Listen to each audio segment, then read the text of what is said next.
안녕하세요. 주식의 소리의 애솔입니다. 네, 다음 주에는 넥스틸의 상장과 함께 출발을 하게 될 텐데요. 청약에 참여하셨던 분들은 걱정 반, 기대 반으로 좀 기다리고 계실 것 같아요. 최종 배정 내역과 유통 물량 등등을 체크해 보도록 하겠습니다. 자, 보시면 우리 사주 조합에서 138만 9,200주 대량 미달이 발생을 했고, 표만 봤을 때 일반 투자자에서 28만 5,840주 미납분이 발생한 것으로 확인을 할 수가 있거든요. 근데 우선 여기에서 바로 잡고 가야 되는 부분이 있는 것 같아요. 자, 넥스틸은요. 최종 균등 배정 수량이 149주나 됐어요. 그러다 보니까 300주 미만 단위에서는 추가 납입 이슈가 발생을 했겠죠. 해당 수량이 28만 5,840주나 됐던 겁니다. 근데 이 중에서 불안하니까 추가 납입을 그냥 포기한 청약자들도 많을 거잖아요. 그래서 추가 납입까지 진행을 한 뒤에 최종적인 미달분은 13만 7,840주가 된 거예요. 이걸 상장 주선인인 하나증권이 자기 계산으로 인수를 했다는 소리입니다. 근데 표를 보시면 일반 투자자 쪽에서 28만 5,840주 추가 납입이 진행되기 전의 수치가 전부 다 미달이 됐다고 표기가 되어 있단 말이에요. 그래서 제가 수정을 해보면 이렇게 되는 게 맞을 것 같아요. 일반 투자자 최종 미달은 13만 7,840주고 일반 투자자 미달과 우리사주 조합의 대량 실권을 기관 투자자와 하나증권이 나눠서 가져갔다. 다시 좀 정리를 해보면 일반 투자자 균등 미납분을 보통은 비례 배정 수량에 더해서 비례 수량을 더 주곤 하는데 하나증권은 항상 자기 계산으로 인수를 하더라고요. 그리고 우리 사주 대량 실권은 기관 투자자에게 조금 추가적으로 배정을 하고 하나증권이 또 자기 계산으로 인수를 더 해갔다. 기관들이 많이 받고 싶어 하지는 않은 것 같아요. 그래서 하나증권이 대부분 인수를 했다. 이렇게 보시면 되겠습니다. 그러면 하나증권은요. 기존에 9,500원에 10만 주를 보유하고 있었던 게 있거든요. 여기에다가 11,500원에 자기 계산으로 인수한 148만 9,685주까지 꽤 정말 많은 수량을 보유하게 됩니다. 그래서 하나증권이 이렇게나 많이 받아갔는데 설마 손실을 내고 팔겠냐?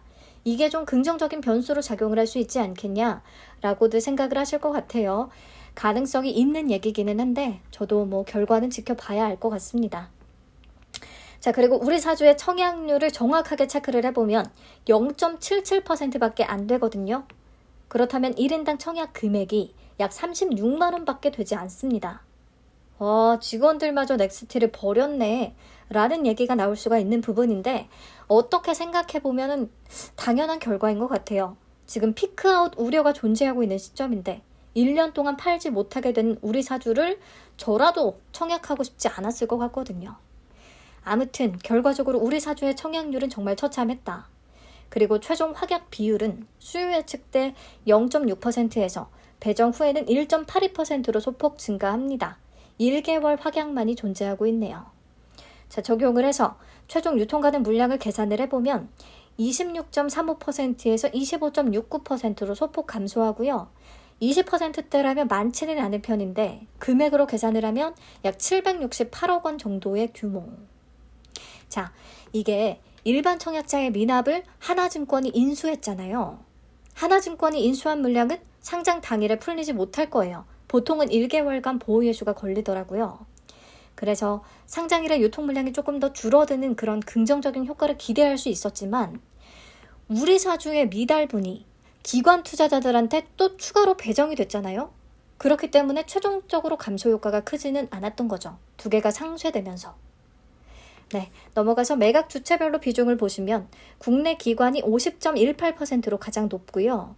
그 다음 일반 청약자, 그 다음 기존 주주 순서입니다. 기존 주주의 비율이 높지 않다는 건 다행인 것 같아요.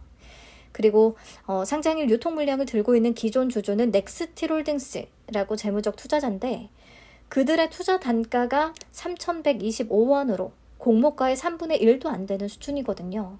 그래서 이들이 구주 매출로 또 일부 수익 실현을 하지만 상장 당일에 유통 물량을 엑시트하려고 한다면 약간은 좀 수급에 부정적일 수밖에 없겠다 싶긴 합니다.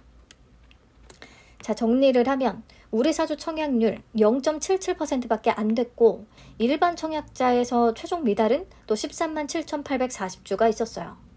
대부분은 하나증권이 자기 계산으로 인수를 해갔고요. 자, 최종 확약 비율은 1.82%, 최종 유통 가능 물량은 25.6%, 기존 주주 비율은 4.81%. 기존 주주의 투자 단가는 3,125원으로 엑시트할 가능성은 꽤 높다. 유통 가능 금액이 약 768억 원, 시가총액은 2,990억 원. 뭔가 조건만 딱 놓고 보면요, 사실 불안감이 더 커지기는 합니다. 자, 우선 저도 조금 궁금해서 하나증권이 자기 계산으로 인수해 갔던 사례들을 한번 살펴봤는데요. 펜트론, 선바이오, 모아데이터, 최근에는 이런 종목들이 있었거든요. 선바이오는 코넥스 이전 상장이라서 기준가 마법이 적용된 덕분에 그나마 시초가는 9%를 찍고 쭉 흘러내려서 좀 마이너스로 끝났었어요. 그리고 모아데이터는 시초가 하한가로 출발, 종가는 더 빠졌었고요. 펜트로는 그나마 가볍고 최종 확약 비율이 높아서 그런지 상장일에 약간의 수익 구간을 줬습니다. 그리고 여러분들도 차트를 돌려서 보시면 아시겠지만 상장일에 이들이 부진했고 그 이후의 성과도 사실 좋지가 않았어요. 물론 어느 정도 시간이 꽤 흐른 뒤에는 방향을 바꾸긴 했지만 좀 시간이 걸릴 수가 있다는 거죠. 그래서 하나증권의 대량 인수를 조금 긍정적인 포인트로 보고 계시는 분들은 우선 이런 과거 데이터를 참고해서 인수했다는 사실 자체가 상장 당일에 바로 수익 구간을 만들어주는 건 좀 어려울 수도 있다라는 거 확인을 하시면 될 것 같아요. 근데 그 이후에 본인들이 수익을 내고 팔기 위해서 어떤 예상치 못한 흐름이 나타날 수는 있겠죠. 그것까지는 지금으로서 알 수는 없는 거고요. 네, 이번에는 유통시총이 700억 원대로 비슷했던 최근의 종목들을 한번 찾아서 봤습니다. 그러면 알맥, 기가비스, CU박스 이런 친구들이 있는데요. 알맥이나 기가비스처럼 수요 예측 결과가 확실히 좋았고 최종 확약도 엄청 높고 사람들이 좀 기대하는 섹터인 경우에는 이 정도의 유통 가능 금액은 충분히 소화되고도 남았거든요. 상장일에 좋은 성과를 보여줬었어요.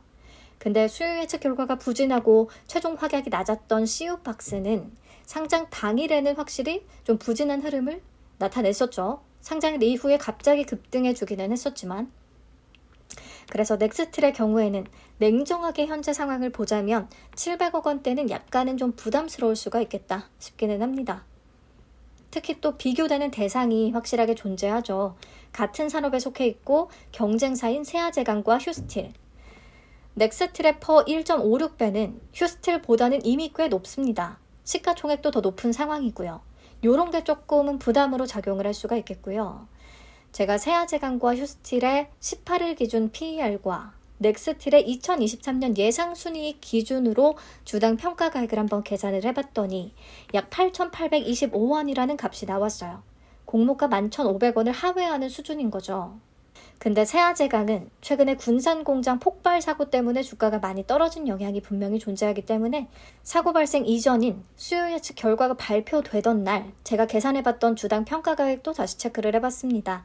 약 9,913원. 그래서 어쩌면 상장 당일에 수급이 잘 안 붙는다고 하면 9,000원대 정도까지 좀 내려올 리스크도 생각은 해야 되겠다 싶기는 해요. 만약에 그렇다면 여기서 얼마나 빠르게 주가가 회복세를 보여줄 것이냐, 그 부분이 관건이 되겠고요. 최근에 상장했던 종목들을 보시면 유통 가능 금액이 확실히 가벼운 게 아닌 경우에는 수급이 잘 안 붙는 경향이 나타나긴 했어요. 물론 미래 추정치 기반의 공모가에서 더 그랬던 것 같기는 한데 그래도 이 중에서 파로스 아이바이오, CG트로닉스 정도는 저점을 찍고 주가가 올라오는 속도가 굉장히 빠르긴 했거든요. 회복되는 속도가. 그리고 빅텐츠나 큐리옥스처럼 예상치 못했던 종목들도 엄청난 힘을 보여주고 있는 그런 상황이긴 하고요. 그래서 최근에 이런 신규 상장 종목에 대한 수급이 넥스틸에도 이어질 수 있을지 조금 궁금합니다. 그렇다면 의외로 또 수익 구간이 잘 나올 수가 있기 때문에. 근데 넥스틸이 아무래도 향후에 전망이 밝은 그런 상황이 아니라서 어떨지 모르겠어요. 네, 넥스틸의 상장일의 주가 범위는 6,900원에서 46,000원까지가 되겠고요. 사실 막 표면적인 조건들이 좋은 상황은 아니죠. 앞에서 쭉 봤듯이. 그래서 상장 당일에 공모가를 하회했다가 좀 회복하는 흐름이 나타날 수도 있겠고 회복을 못할 수도 있겠고 예상과 달리 수익 구간이 쭉 나올 수도 있겠고 좀 까봐야 알 수가 있을 것 같아요.